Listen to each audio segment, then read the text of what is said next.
From the fussiest of eaters to those who don't want to eat at all, mealtime for a toddler can be a lot to digest for any parent. That's why board-certified pediatrician and mom, Dr. Candice Jones, is here to talk to teaching your toddler about her recommendations for helping your child get the best nutrition and tips to make the process hassle-free.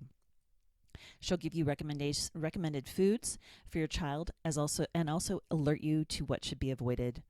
She's also here to talk about the growing cases of food insecurity during the pandemic and how that is impacting child nutrition and health and what you can do about it, as well as some new recommendations from the American Academy of Pediatrics about nutrition that you may not have heard.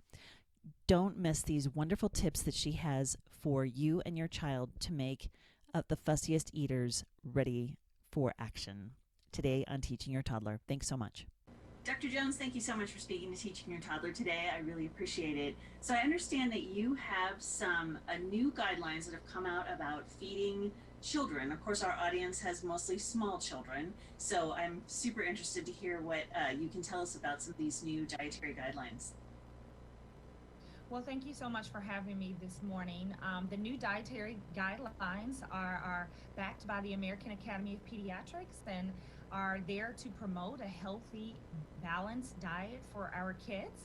And it is evidence-based, and so I would love to talk to you about it today. Excellent.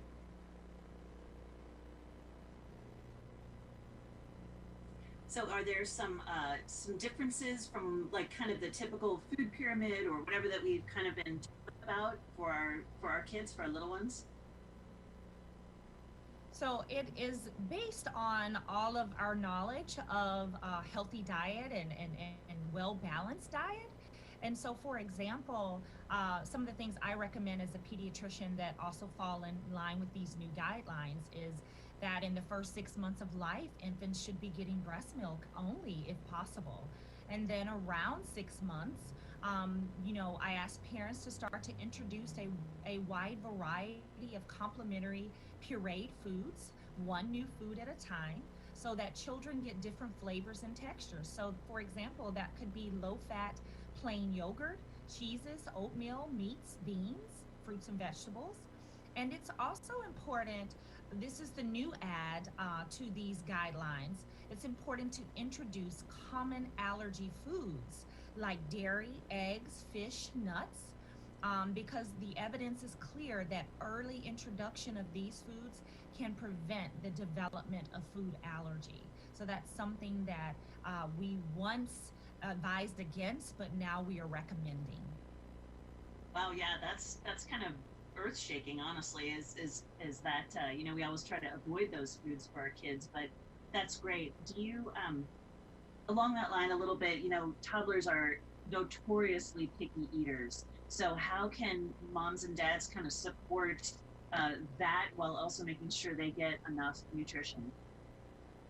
That's a great question because parents do, kids do struggle with that. So my first point of advice is always to model appropriate eating for your kids. Sit at the table with them, fix a healthy plate for yourself and them, and show them how to eat by doing it yourself. Next, I recommend that you don't give up on your picky eater. We know that you have to offer new foods or foods they may not like at this time up to 10 times before they will accept it. That's a rule in pediatrics. Third, you can offer what I call hidden goodness.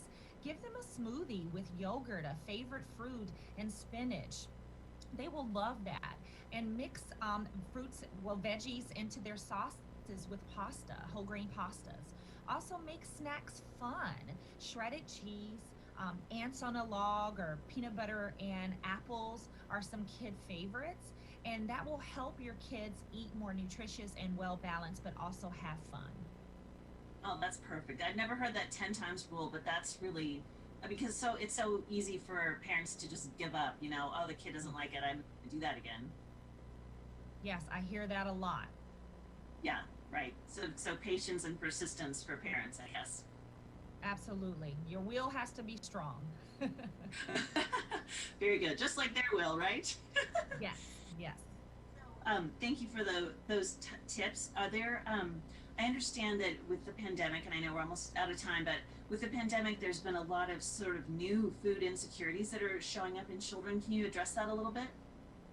Yes, with the pandemic, it's estimated that 1 in 4 children are now food insecure. Families are strained and they're finding it hard to get healthy food for their kids. Many kids are out of school and missing a nutritious meal that they once had. So it's important for parents to know that they're not alone and talk to their pediatrician for resources and to reach out to your local church or food pantry also for resources. Ask for help. Perfect. Excellent. Where can parents go to find out more information about you and about feeding their child healthy food? Yes, please visit healthychildren.org. It is a website of the American Academy of Pediatrics. It's pediatrician approved, so you can trust it. And also myplate.gov will help with healthy menus, correct serving sizes for your kids, and what a healthy plate should look like. Excellent. Dr. Jones, thank you so much. I'll make sure and get those links in our show notes for all the people who are listening to this and watching this. So thanks for joining Teaching Your Toddler again today, and I really appreciate it. Thanks for having me. This has been the Teaching Your Toddler podcast with Marijo Tinlin. Thank you so much for joining us today. I hope you'll find us on our website at www.teachingyourtoddler.com, as well as on Facebook at Teaching Your Toddler, on Instagram, and on Twitter at Teaching Toddler. So join us again, and I hope you have a wonderful week. Thank you so much.